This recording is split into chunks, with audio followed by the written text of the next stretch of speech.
sejenak waktu, saya persilakan kepada guru kita Profesor Dr. Rusdi untuk memulai ngaji kita pada malam hari. Syukran. Assalamualaikum warahmatullahi wabarakatuh. Waalaikumsalam warahmatullahi wabarakatuh. Alhamdulillah, salatu wassalamu ala Sayyidina Muhammad Rasulillah wa ala alihi wa sahbihi wa man tabi'ahu wa wala maba'ad. Yang saya hormati Ferry sebagai host pada kesempatan pengajian Zoom Al-Majlis Az-Zumi fi hadhil lailah, serta para jamaah yang diberikan kemudahan oleh Allah Subhanahu wa taala, diberikan kesempatan untuk bisa hadir dalam pengajian malam ini, di mana kita mengisi malam-malam kita dengan banyak melakukan kebaikan dan tentunya mencari ilmu pengetahuan. Pada kesempatan kali ini seperti biasa, kajian kita ini adalah kajian tentang kitab Riyadhus Shalihin. Dan karena banyaknya hadis yang dikumpulkan oleh Imam Nawawi rahimahullah dalam kitab Riyadhus Shalihin, maka pembahasan kita, metodologinya serta metodenya tidak membahas hadis per hadis seperti pembahasan tahlili karena terlalu panjang. Maka pembahasannya adalah al-bahsul mawdu'i, jadi pembahasan yang bersifat tematik, di mana kita membahas bab-bab yang ada di dalam kitab Riyadhus Shalihin, yang nanti hadis-hadis yang kita pakai, kita memberikan atau membuat kesimpulan dari hadis-hadis yang dikumpulkan oleh Imam An-Nawawi rahimahullah. Pada pembahasan malam ini, pembahasan kita adalah tentang bab taubah. Bab itu artinya adalah bukan pintu, tapi pembahasan. At-taubah itu dalam bahasa Indonesia dijadikan bahasa serapan, yaitu tobat. Maka kata tobat itu berasal dari bahasa Arab, dan hampir sebagian besar bahasa Indonesia itu diserap dari bahasa Arab. Misalnya masjid, kata-kata yang sering kita gunakan itu hampir sebagian besar berasal dari bahasa Arab. Nah, kata at-taubah itu terambil dari kata taba yatubu taubatan, yang dalam bahasa Arab itu artinya kembali. Nah, kalau kita melihat pengertian dari kata taubah dalam bahasa Arab itu, sebenarnya banyak kata yang digunakan oleh orang-orang Arab untuk menggambarkan persoalan taubat, atau yang sama dengan taubat, yang berarti kembali, atau dalam pengertian tindakan seseorang yang ingin kembali kepada Allah dan tidak lagi mau melakukan maksiat kepada Allah Subhanahu wa taala. Itu ada 3 istilah, thalas mustalahat, ada 3 istilah yang digunakan dalam bahasa Arab untuk menggambarkan atau maknanya sama dengan taubat, tetapi beda makamnya, beda pendalaman maknanya. Nah, yang pertama adalah menggunakan kata al-inabah. Mungkin kita sering mendengar kata al-inabah, atau dari kata anaba yunibu inabah, orangnya munib, wadaka munib. Itu artinya sama dengan taba yatubu taubatan. Nah, kalau taba yatubu taubatan itu maknanya adalah berlaku kepada semua orang beriman. Jadi semua orang beriman yang ingin kembali kepada Allah itu disebut dengan at-taib, at-tawwab, at-taibun, orang yang kembali kepada Allah. Semua orang beriman itu menggunakan taba yatubu taubatan. Misalnya dalam ayat Al-Quran itu ada satu ayat, watubu ilallahi ayyuhal mu'minun. Ini menggunakan kata taba yatubu taubah. Kembalilah atau taubatlah kalian kepada Allah, kembalilah kalian kepada Allah, wahai orang-orang beriman. Jadi digunakan kata at-taubah yang maknanya itu dilekatkan kepada semua orang beriman. Jadi kita itu menggunakan istilah taubah. Yang kedua, yang sama dengan makna taubah itu adalah al-inabah. Di Pancoran itu ada nama masjid, namanya Masjid Al-Inabah. Mungkin Ferry pernah dengar itu di Jakarta Selatan. Pancoran tempat saya main dulu, Mampang Perapatan, Pancoran tempat saya main dulu, waktu masih muda dulu sebelum ke Palu, itu ada masjid namanya Al-Inabah. Inabah itu artinya kembali. Tapi Al-Inabah, anaba yunibu inabatan kalau dalam bahasa Arab itu. Kalau orang belajar sorof tahu itu. Wadaka munib, orang yang kembali disebut dengan munib. Itu dinisbatkan kepada orang-orang soleh. Waliullah itu menggunakan kata munib. Jadi kalau yang kembali kepada Allah itu namanya munib. Maka dalam Al-Quran itu ada ayat waja'a biqalbin munib, dan dia datang dengan hati yang kembali kepada Allah Subhanahu wa ta'ala. Jadi menggunakan kata al-inabah. Yang ketiga, yang paling tinggi namanya aba ya'ubu aubah. Jadi tanpa tak, tapi aba ya'ubu aubah. Orangnya awab. Kan kita pernah dengar istilah itu. Ni'mal abdu innahu awwab. Itu ketika bicara tentang ni'mal abdu, hamba yang terbaik, dan dia adalah orang yang kembali kepada Allah Subhanahu wa ta'ala. Itu dinisbatkan kepada para nabi. Jadi kata awwab bukan untuk kita. Kita ini bisa disebut dengan awwab atau disebut dengan munib, kecuali kita orang soleh. Seperti Habib Idrus, para wali-wali Allah, itu disebut dengan munib.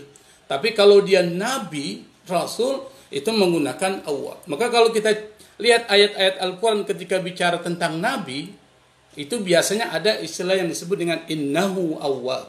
Sesungguhnya dia adalah orang-orang yang benar-benar kembali kepada Allah Subhanahu wa ta'ala. Nah, itu ada 3 tingkatan. Nah, ada kalimat lain yang maknanya hampir sama tapi berbeda, yaitu istighfar. Istighfar itu awal mula dari akar kata ghafara. Ghafara yaghfiru maghfiratan atau gufran. Itu ampunan. Orang yang memberikan ampunan namanya ghafir. Ghafirud dzunub. Tapi kalau yang memberikan ampunan benar-benar ghaffar. Jadi maknanya beda itu, ghafir dengan ghaffar. Kalau ghafir itu kalau dosanya tidak banyak, kecil. Tapi kalau dosanya banyak menggunakan ya ghaffar. Ighfir dzunubi ya ghaffar. Tapi kalau ya ghafiradzam, dosa kita tidak banyak. Jadi kata-kata yang digunakan bahasa Arab itu sangat kaya.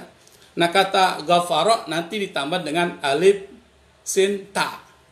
Jadi kalau ada kalimat ditambah alif sin ta dalam nahwu sorof, itu namanya ada talab, ada permintaan. Talabul maghfirah, istighfar, talabul maghfirah, meminta ampun kepada Allah Subhanahu wa ta'ala.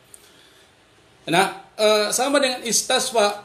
Istasfa, rumah sakit disebut dengan mustasfa, ada alif sinta. Kata syafa itu kan menyembuhkan, syafa, syifa.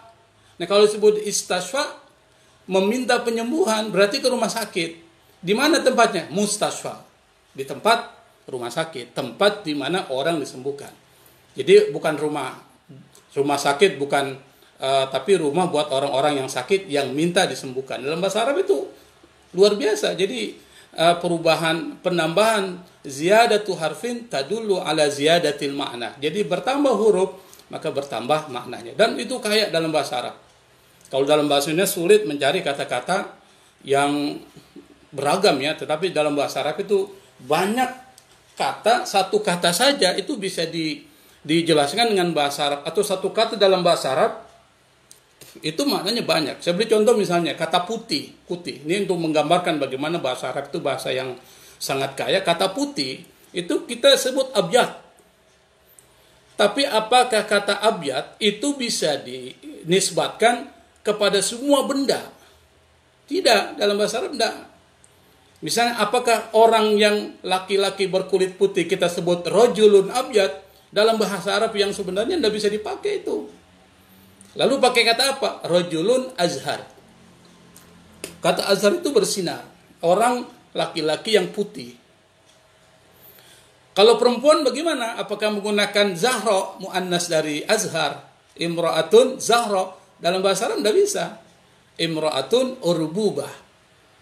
Nah, jadi kata abyad bisa ditempatkan di mana? Abyad itu biasanya ditempatkan di baju, di kertas.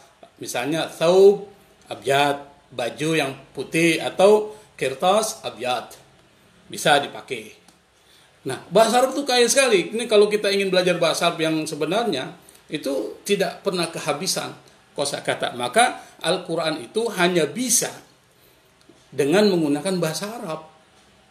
Kenapa? Karena bahasa Arab adalah bahasa yang mampu dan bisa digunakan untuk menggambarkan apa yang menjadi keinginan Allah Subhanahu wa taala. Tapi kalau bahasa Inggris, nggak mungkin. Buku-buku, tambah S, books. Tapi kalau dalam bahasa Arab, kitabun, kutub. Nah, lain lagi, dia berubah. Tidak seperti bahasa Indonesia. Nah, taubat ini dibahas oleh Imam Nawawi itu dalam bab kedua di dalam kitab Riyadhus Shalihin. Ini memberikan satu indikasi bahwa taubat ini konsep yang sangat penting. Konsep yang pertama yang sangat penting ikhlas. Maka ikhlas itu menjadi fondasi. Fondasi semua amal itu ada pada ikhlas. Nah, ikhlas itu menjadi fondasi juga untuk persoalan taubat. Maka taubat ini karena ini terkait dengan perjalanan kepada Allah Subhanahu wa taala dan kitab Riyadhus Shalihin memang diarahkan ke sana kata Imam Nawawi, dia diciptakan, dibentuk dalam kondisi masyarakat yang memang memerlukan pencerahan secara spiritual, maka kitab Riyadhus Shalihin itu muncul. Maka kitab Riyadhus Shalihin bukan kitab fikih, tapi kitab hadis yang nuansanya lebih kepada tarbiyatul akhlak, tazkiyatun nafs. Jadi pembinaan akhlak dan juga untuk penyucian hati. Nah, sebelum kita masuk kepada apa yang ditulis Imam Nawawi, kita jelaskan dulu. Jadi kata taubah itu sekali lagi berasal dari kata taba dan dia peringkat yang paling rendah.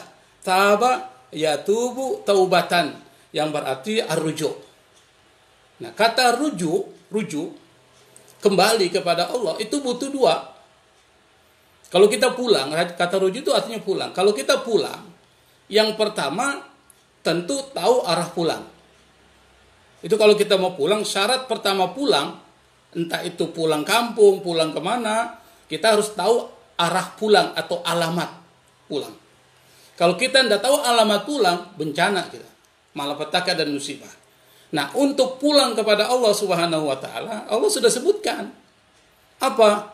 Yauma la yanfa'u malun wala banun illa man atallaha biqalbin salim. Pada hari nanti tidak akan pernah bermanfaat harta yang kita kumpulkan, termasuk anak yang kita banggakan, kecuali orang yang datang kepada Allah dengan hati yang bersih. Nah, maka hati yang bersih ini, qalbin salim, itu menjadi pembahasan penting dalam Islam. Maka ada satu disiplin keilmuan yang perlu dan wajib kita pelajari, namanya tasawuf. Kenapa? Karena membahas tentang persoalan hati. Saya tidak bisa bahas di sini karena terlalu panjang. Pembahasan tentang hati itu bisa dilihat di dalam kitab Ihya Ulumuddin. Kitab yang ditulis oleh Imam Al-Ghazali, dan itu kitab yang sangat luar biasa. Nah, itu membahas salah satunya adalah ada pembahasan tentang al-qalb, tentang persoalan hati. Nah, syarat yang kedua untuk bisa pulang itu adalah harus ada bekal. Kalau kita mau pulang kampung harus ada bekal. Maka bekal untuk kembali kepada Allah Subhanahu wa taala adalah takwa. Wa tazawwadu fa inna khairaz zadi taqwa. Bekallah kalian karena bekal yang terbaik adalah takwa. Maka kata taubat kembali kepada Allah itu harus dengan hati yang bersih. Benar-benar ikhlas, hatinya bersih. Yang kedua diisi dengan takwa.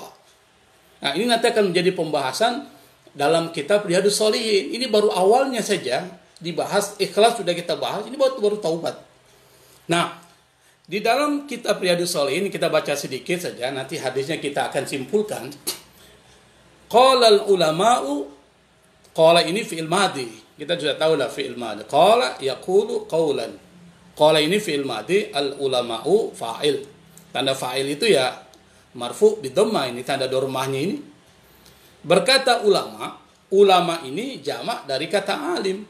Dalam bahasa Indonesia kata ulama sudah menjadi kata serapan. Seorang juga disebut dengan ulama. Kalau sekarang di Indonesia yaitu orang ulama itu. Satu orang disebut ulama karena sudah jadi bahasa Indonesia. Kira-kira salah atau tidak? Ya kalau sudah diserap menjadi bahasa Indonesia tidak salah. Karena sudah jadi bahasa Indonesia. Tetapi dalam bahasa Arab, kata al-ulama itu jamak dari kata alim. Orang yang mempunyai ilmu pengetahuan. Nanti bedakan dengan ma'rifah. Karena kata pengetahuan itu ada dua, ada al-ilm, al-ma'rifah. Itu beda. Orang yang mempunyai ma'rifah namanya al-arif. Di sini ada Muhammad Arif ini. Namanya al-arif.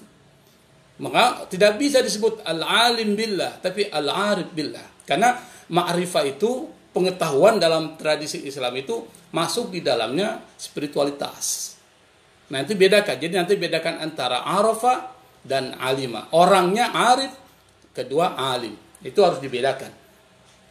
Menurut para ulama, at-taubatu wajibatun min kulli dzambin. Jadi taubat itu hukumnya wajib. Nah, dalam fikih ahkam taklifiyah ada 5 mengatakan wajib itu sesuatu yang kalau dikerjakan dapat pahala, kalau ditinggalkan berdosa. Maka kalau kita melakukan perbuatan dosa, kita hendak segera taubat, nah itu bisa berdosa. Min kulli dzambin, dari semua dosa.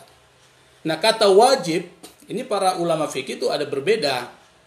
Nah, kalau Anda bahas nanti perbandingan madhab, para ulama fikih, itu ada 2 istilah yang digunakan di dalam tradisi fikih madhab Ahlus Sunnah wal Jamaah.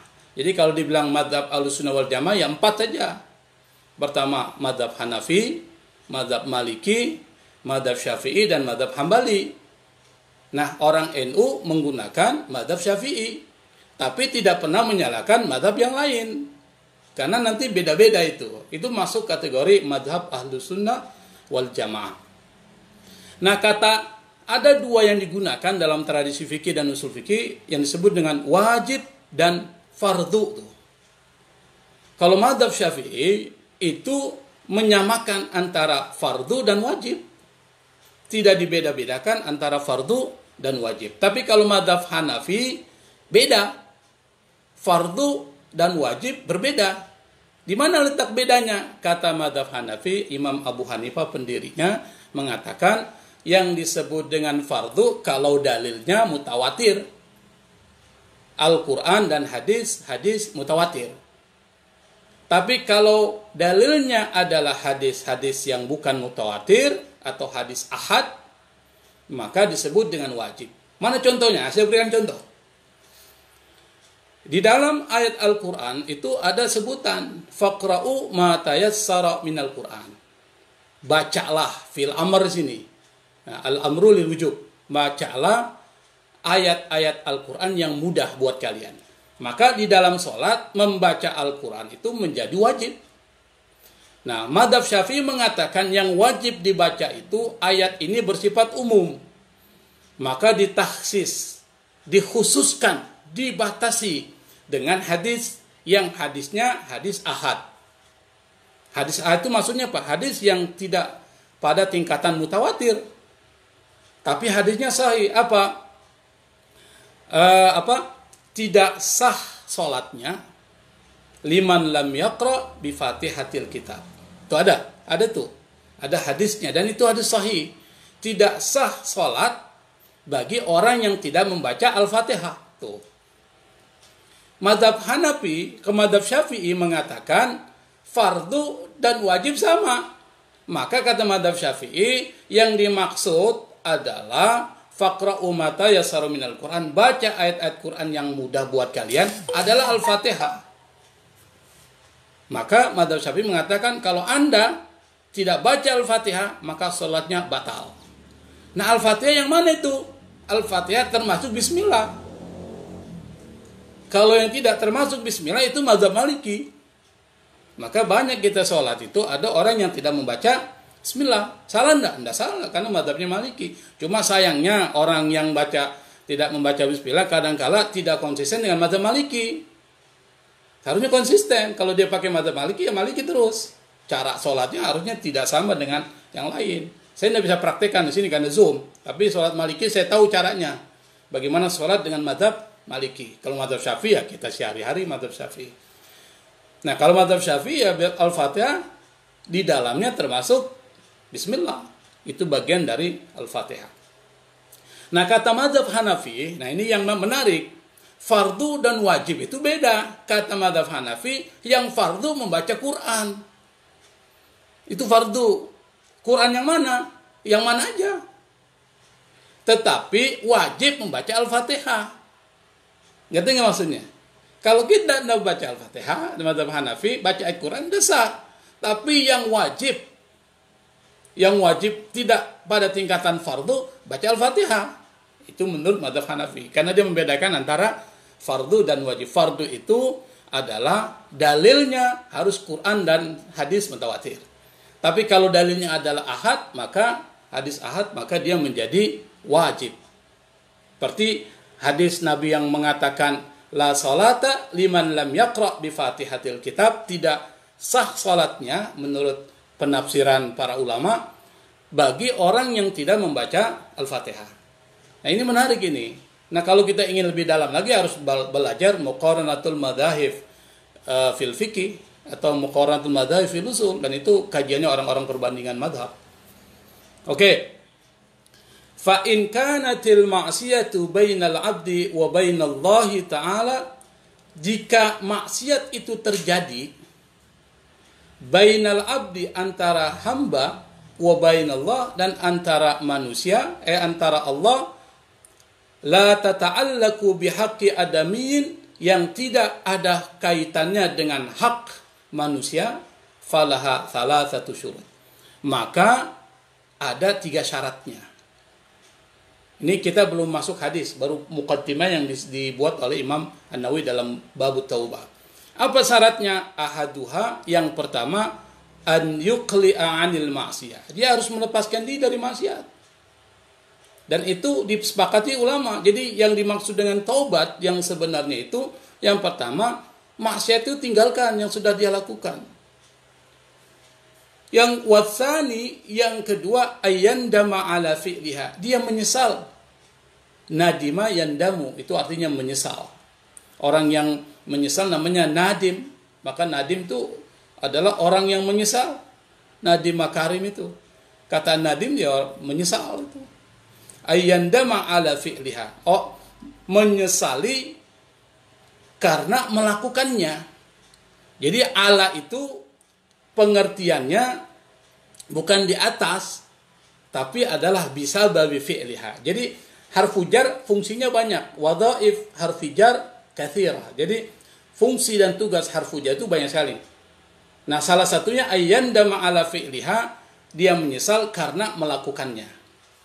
Watsalis, yang ketiga syaratnya kata Imam An-Nawawi, dan ini juga perkataan para ulama, ayyazima alla ya'uda ilaiha abadan. Yang ketiga adalah setelah dia tidak lagi melakukan maksiat dan dia menyesali karena melakukan perbuatan itu, harus disertai yang ketiga. Apa? Dia bertekad azam. Ayyazima itu artinya bertekad alla ya'uda, tidak lagi kembali ilaiha, haknya ini al-maksiyah, untuk melakukan maksiat selamanya. Dia bertekad untuk tidak lagi melakukan maksiat selamanya. Fa in fuqida ahadu thalathati lam tasihha taubatu. Kalau seandainya salah satu dari 3 ini tidak ada, salah satu saja tidak ada, lam tasihha taubatuhu, taubatnya tidak sah. Nah, itu 3. Kalau itu terkait dengan antara manusia dan Allah Subhanahu wa taala. 3 syaratnya. Kalau cuma satu, misalnya dia mencuri, dia menyesal mencuri saat itu, tapi besok mencuri lagi, itu bukan masuk kategori taubatan nasuha yang sebenarnya, karena dia tidak bertekad untuk meninggalkan, dan dia hanya menyesal sesekali pada saat melakukan, tapi besokannya dia ulang kembali. Itu tidak masuk kategori taubat. Kita lanjutkan ya, sebelum kita bahas 12 hadis itu yang kita akan simpulkan menjadi satu simpulan yang kita akan bahas secara umum. Wa in kanatil ma'siyatu tata'allaku bi adamiyin, kalau seandainya maksiat itu berhubungan dengan manusia, nah ini lain lagi. Fa syurutuha arba'atun, syaratnya 4. Ini yang agak lebih berat.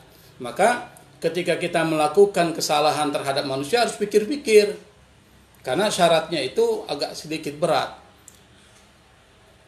Hadhihi thalatha, syarat yang pertama, 3 syarat yang sebelumnya tadi. Dia harus meninggalkan maksiat yang disebutkan pertama, lalu kemudian dia menyesal karena melakukan maksiat itu dan bertekad untuk tidak mengulangi kembali, ditambah dengan yang keempat. Maksudnya apa? Wa ayyabra'a min haqqi sahibiha. Maksudnya dia harus melepaskan dari hak orang yang memilikinya. Fa in kanat, kalau seandainya yang dia zalimi atau perbuatan maksiat itu terkait dengan harta yang ia curi misalnya, pernah dia curi lalu dia menyesal.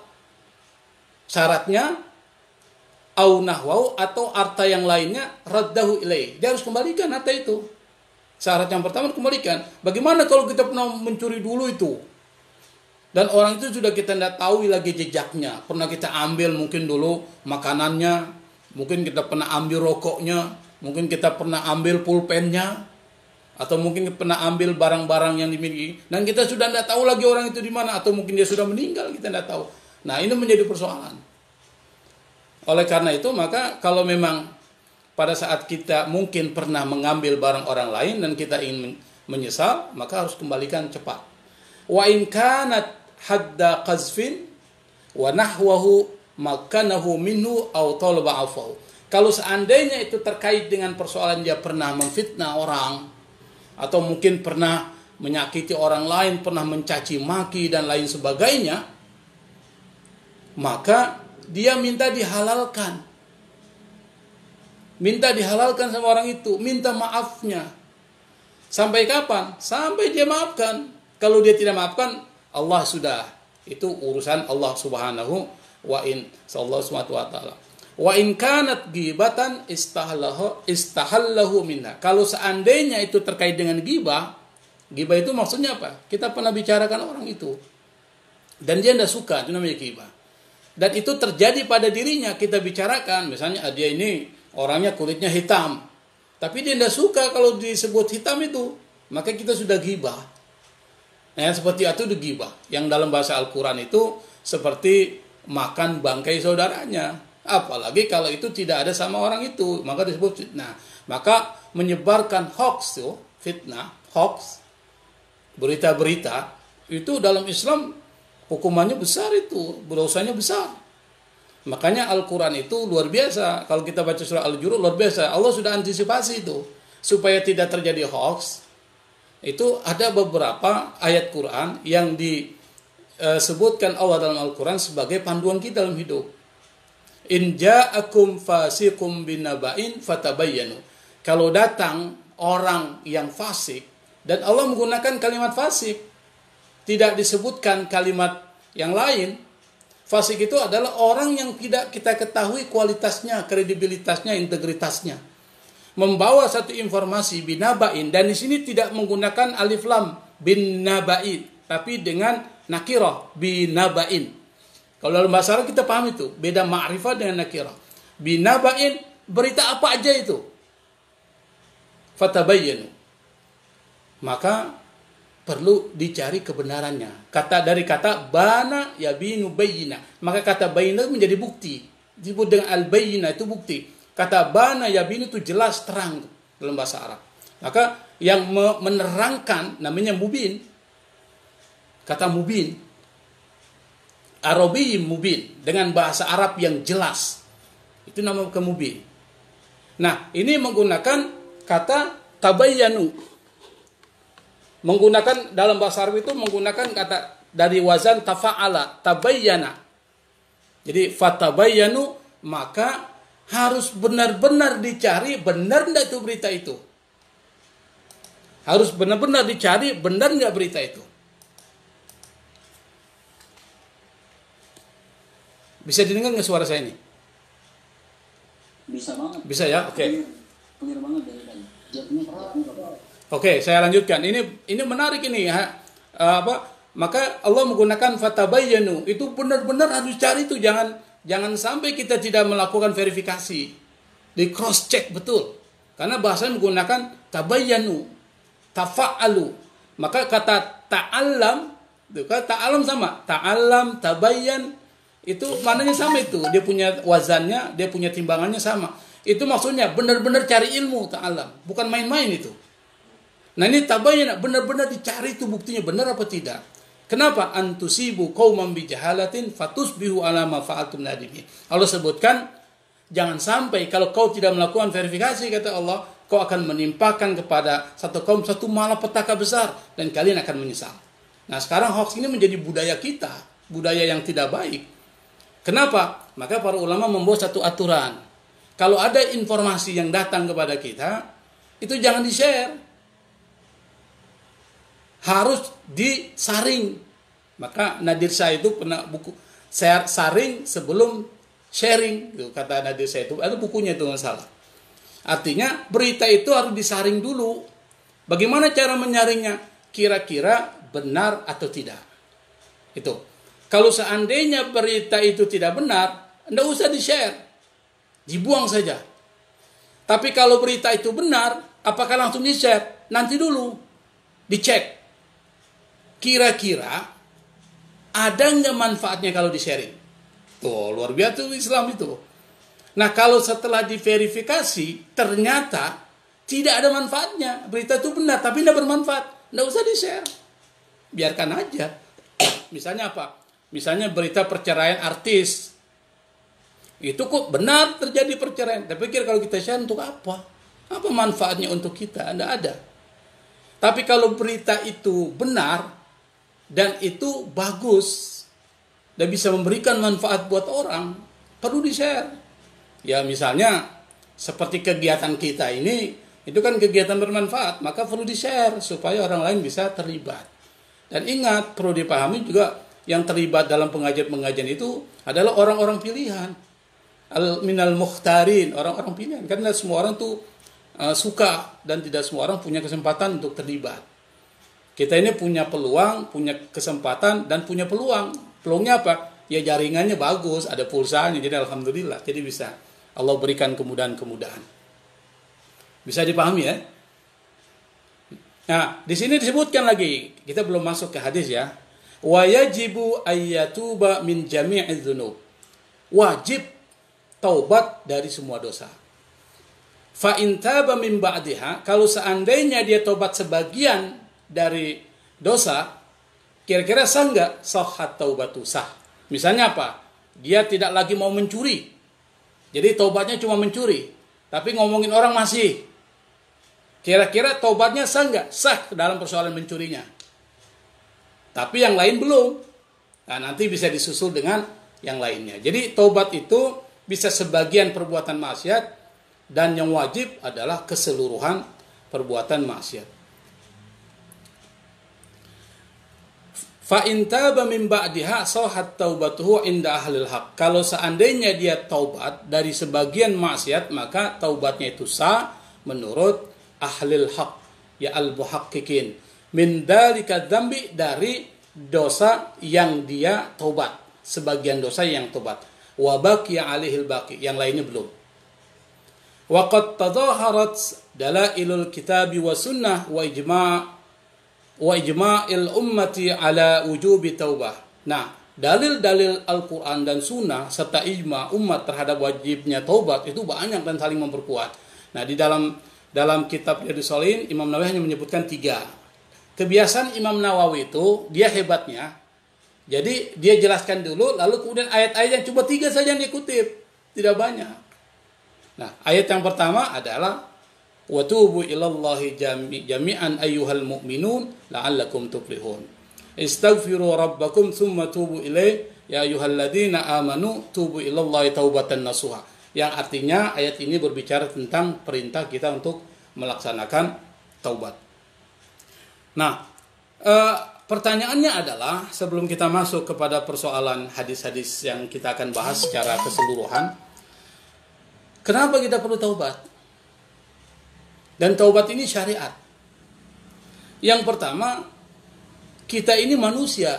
Dalam bahasa Arab disebut al-insan. Summiyal insanu linisyanihi. Dinamakan insan karena punya sifat dan karakter pelupa. Yang pertama, dia lupa terhadap kadangkala zat yang menciptakannya, sehingga sering melakukan perbuatan maksiat. Misalnya, kita kan pada saat ketika berada di alam rahim, itu kan pernah buat perjanjian sama Allah. Alastu bi rabbikum. Cuma kita lupa. Kira-kira ada yang ingat nggak di sini? Bahwa kita pernah membuat perjanjian dengan Allah dalam rahim? Tidak pernah ingat. Tidak pernah. Kita lupa itu. Pada itu Allah sebutkan. Pada saat ketika kita menjadi janin di alam rahim. Itu ada perjanjian al-mithaq, al-ghalis. Perjanjian yang berat itu. Alastu bi rabbikum. Bukankah aku ini Tuhanmu? Qalu bala. Jawaban kita adalah, betul ya Allah, engkau adalah Tuhanku. Yang disebut dengan Rabb, maka kita menjadi abdun. Yang namanya abdun mematuhi apa yang majikan kita, apa yang menjadi perintah majikan kita. Tapi pada saat ketika kita dilahirkan dan berkembang, kita lupa dengan perjanjian kita. Bahkan sering melakukan perbuatan-perbuatan yang seringkali mengundang murka Allah. Alhamdulillah Allah nggak langsung balas. Tapi Allah buka pintu taubat itu. Taubat. Sebagian tidak apa-apa. Karena Allah suka dengan orang-orang yang taubat. Nanti kita akan jelaskan. Nah, dalam interaksi kita dengan Allah, seringkali kita berbuat maksiat, melanggar perintahnya. Banyak sekali. Kita disuruh zakat, tidak keluarkan zakat. Disuruh sholat, kadang-kala bolong-bolong. Disuruh puasa, kadang-kala puasa kita tidak sesuai. Dan seterusnya. Masih banyak perbuatan-perbuatan yang seringkali melanggar perintah Allah Subhanahu wa ta'ala. Termasuk dengan manusia. Dan saya yakin, satu hari ini dosa kita terhadap orang lain itu mungkin banyak. Kita tidak tahu itu. Mungkin pernah dalam kehidupan kita sering mengatai orang, menceritakan orang, apalagi ghibah setiap hari. Tidak ada hari tanpa ghibah. Setiap hari kita laksanakan itu. Yang kita tidak sadari, kita lupa bahwa itu adalah perbuatan maksiat. Nah, karena perbuatan maksiat adalah perbuatan yang sering kita lakukan karena karakter manusia itu adalah an-nisyan, lupa. Al-insan mahallul khata' wa nisyan. Itu sering kita dengar bahasa itu. Manusia itu adalah tempatnya keliru dan lupa. Maka sering melakukan perbuatan maksiat. Dan perbuatan maksiat itu memberikan pengaruh yang buruk.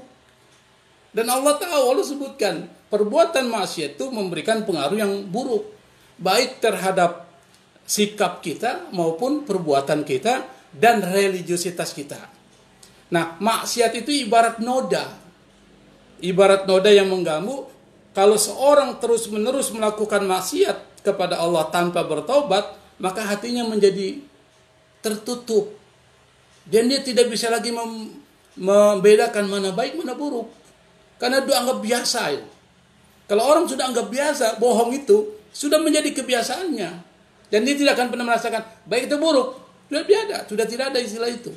Khatamallahu ala qulubihim. Allah sudah kunci hatinya. Wa ala sam'ihim. Telinga yang Allah kunci. Orang mau bilang apa udah tidak bisa. Wa ala absarihim ghishawah. Dan terhadap penglihatannya dia tidak lagi ada empati.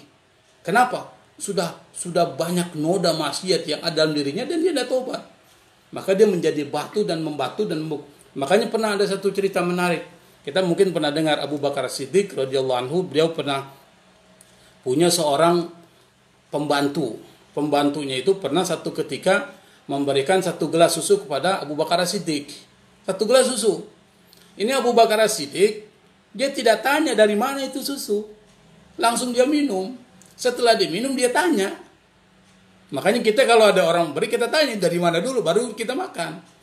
Ini enggak, Abu Bakar Siddiq, dia mungkin lupa, dia minum susu itu, dia tidak bertanya dari mana asal susu itu.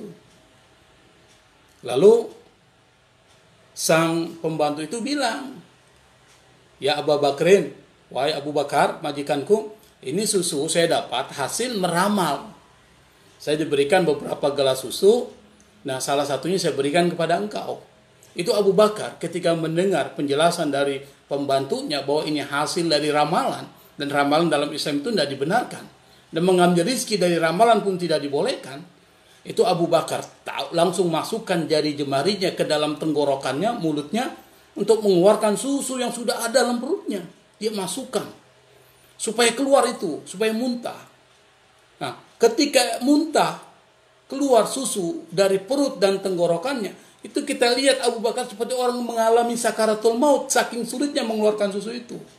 Kenapa Abu Bakar sampai melakukan hal seperti itu? Karena Abu Bakar tahu sesuatu yang haram yang masuk ke dalam daging itu akan mempengaruhi perilaku.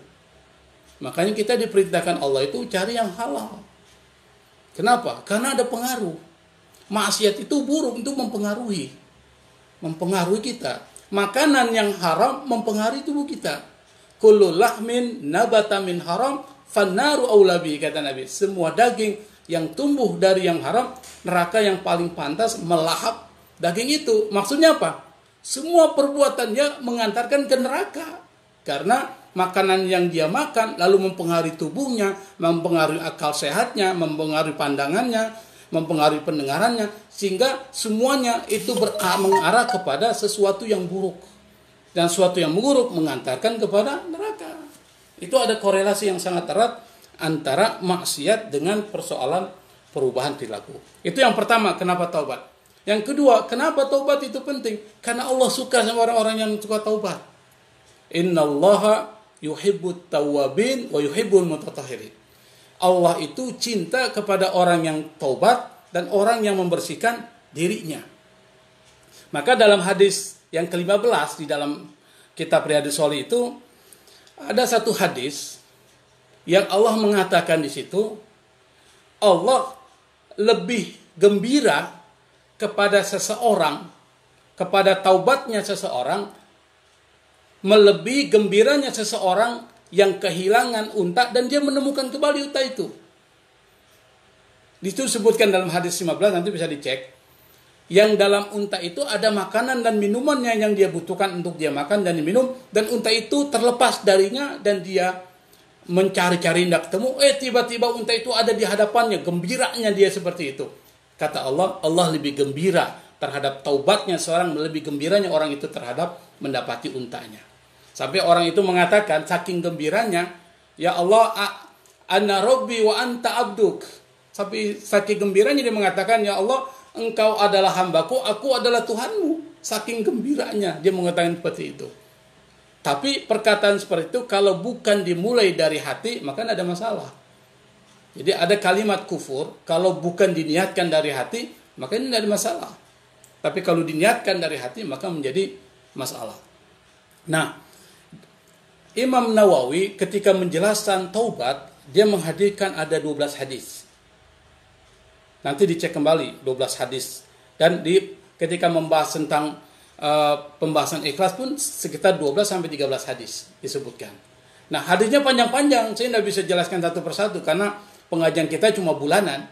Nah, dari hadis-hadis itu ada beberapa istimbatul ahkam atau pesan-pesan moral yang bisa kita petik. Yang pertama adalah pentingnya melakukan istighfar. Ini ada hadis yang pertama ini. Hadis nomor 13. Berarti dalam kitab Ikhlas, bab Ikhlas itu 12 hadis yang dikutip. Ini hadis nomor 13 yang ada di dalam kitab atau pembahasan taubat. Yang pertama yang bisa dipetik dari 12 hadis yang disebutkan oleh Imam An-Nawawi ketika membahas taubat, yang pertama adalah pentingnya istighfar dan taubat. Dalam hadis 13 dan 14 sudah dijelaskan.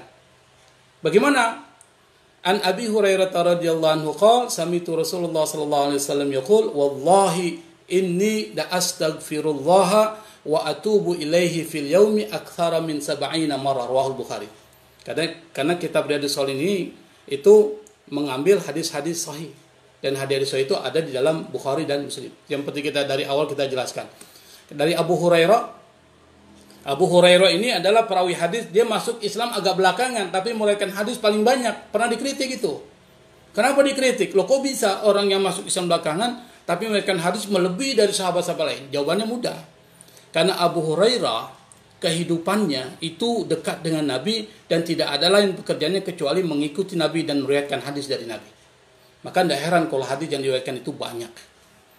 Nah, salah satunya hadis yang diriwayatkan oleh Abu Hurairah radhiyallahu anhu, wallahi, demi Allah, Nabi menggunakan sumpah di sini. Inni la astaghfirullah, dan ada lam. Di sini ada 3 huruf taukid loh. Kira-kira yang mana huruf taukid? Yang pertama qasam, wallahi.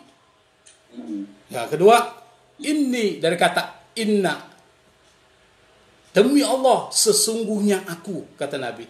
Pakai la di sana. La astaghfirullah. La-nya la taukid. Jadi Nabi yang omongannya tidak pernah bohong, ketika mengatakan ini menggunakan 3 huruf taukid. Artinya apa? Bahwa apa yang dikatakan oleh Nabi ini bukan main-main. Demi Allah, sungguh saya benar-benar minta ampun kepada Allah dan taubat kepada Allah 1 hari aktsara min sab'ina marrah. Lebih dari 70 kali. Jadi Nabi istighfar dan Nabi tidak ada dosanya. Kalau kita banyak dosanya, tidak usah diukur lah.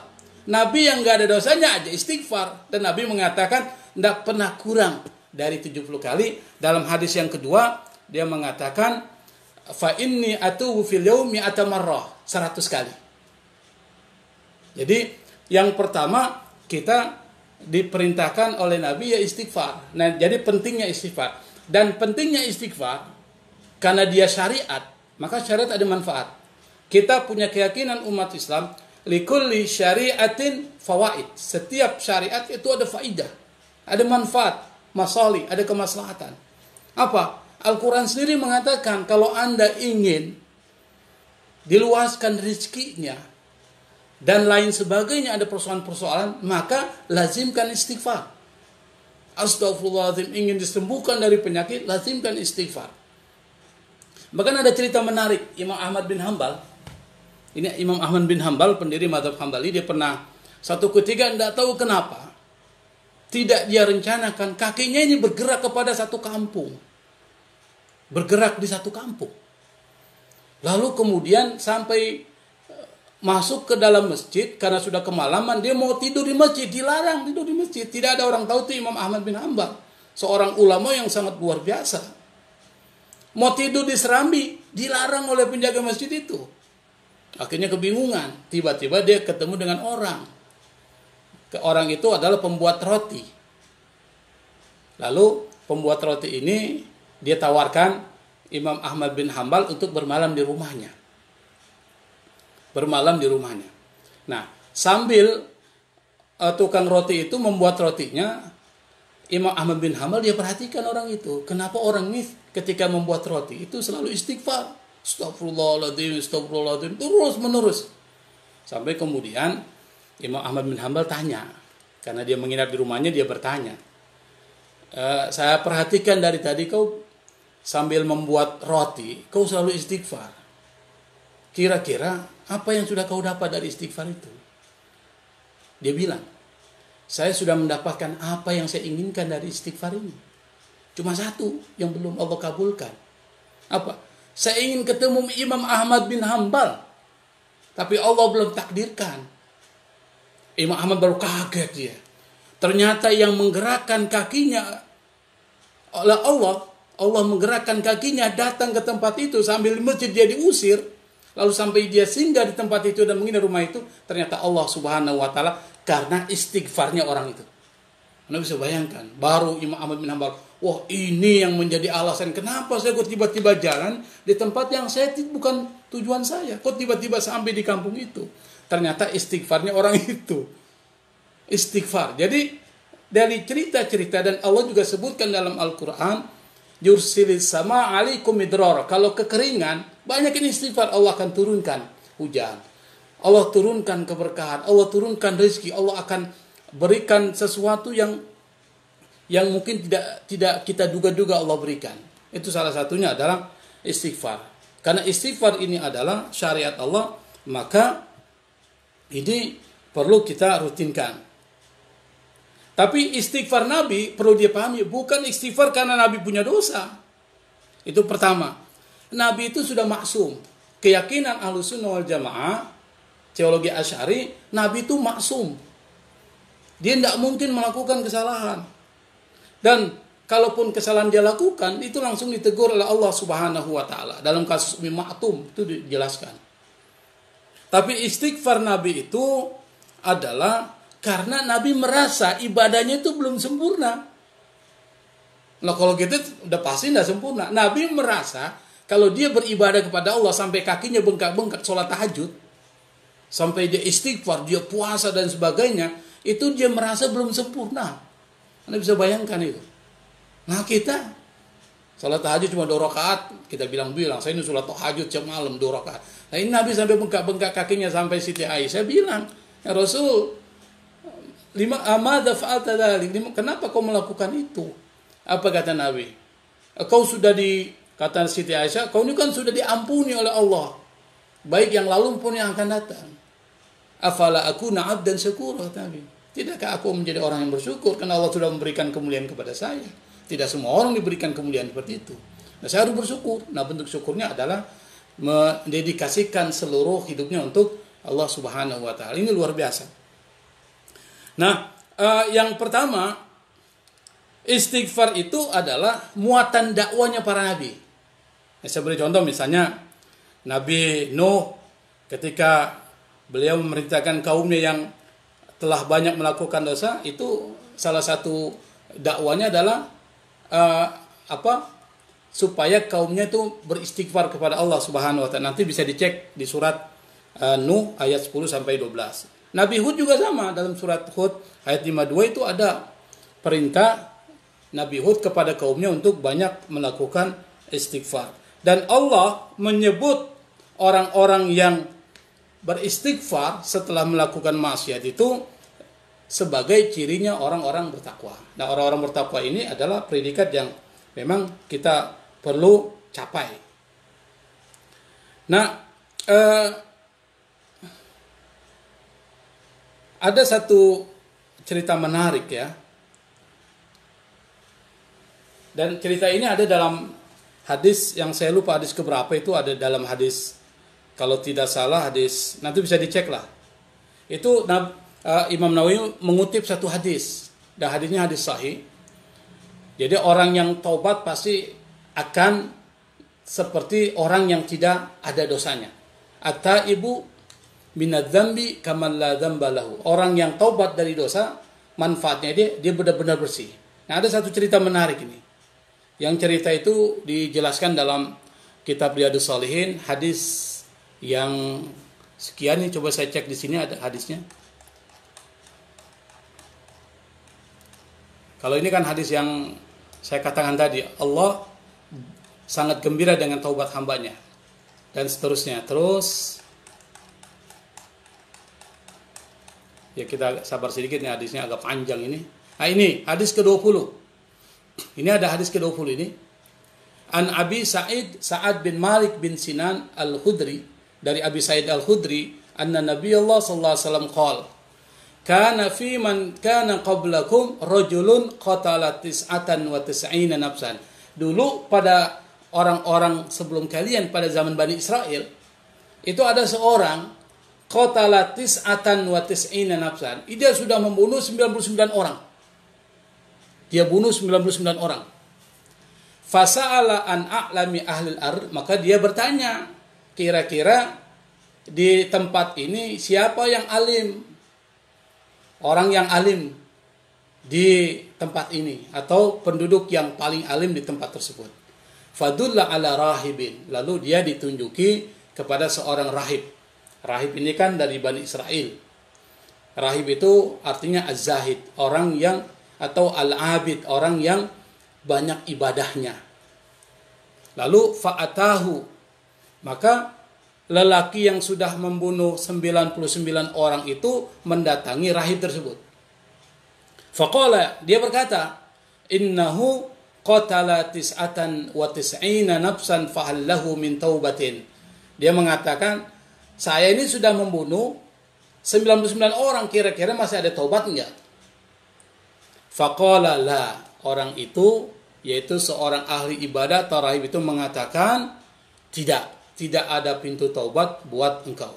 Faqatalahu, lalu dia bunuh. Fakammala bihi mi'atan, dia sempurnakan menjadi 100.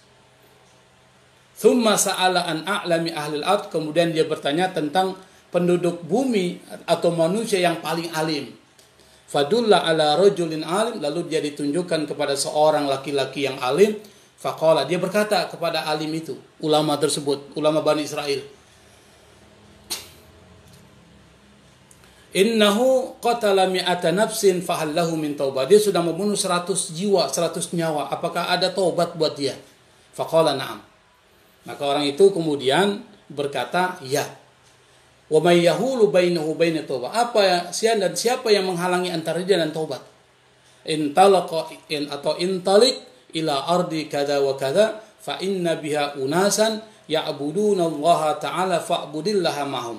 Lalu kemudian seorang ulama itu berkata kepada orang yang sudah membunuh 100 nyawa itu, dia berkata, intalik ila ardi kada wa kada, pergilah engkau ke tempat atau ke wilayah yang disebutkan oleh ulama tersebut, fa inna biha, karena di tempat itu ada manusia yang menyembah Allah Subhanahu wa taala, fa'budillaha ma'hum, maka sembahlah Allah bersama mereka. Wala tarji ila ardik, jangan kembali ke tempatmu.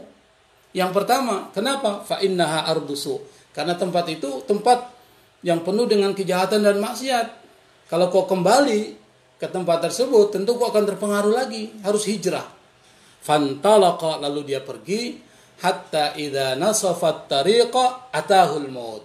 Pada saat ketika sudah di pertengahan jalan, tiba-tiba dia meninggal. Nah, ini hadisnya hadis sahih ini. Dan ini bukan kisah biasa, ini kisah terbenar. Al-qisah al-waqi'iyah, kisah yang terjadi. Fahtasomat fihi malaikatur rahmati wa malaikatul adab. Lalu kemudian berdebatlah malaikat rahmah. Malaikat rahmah itu adalah malaikat yang akan membawa orang itu ke surga. Dan malaikat azab, malaikat yang membawa orang itu ke neraka. Berdebat dia. Faqalat malaikatur rahmah, maka berkatalah malaikat rahmat, ja'a taiban muqbilan biqalbihi ilallahi ta'ala. Dia itu datang dalam keadaan taubat. Muqbilan biqalbi, dengan hatinya dia menuju Allah Subhanahu wa taala.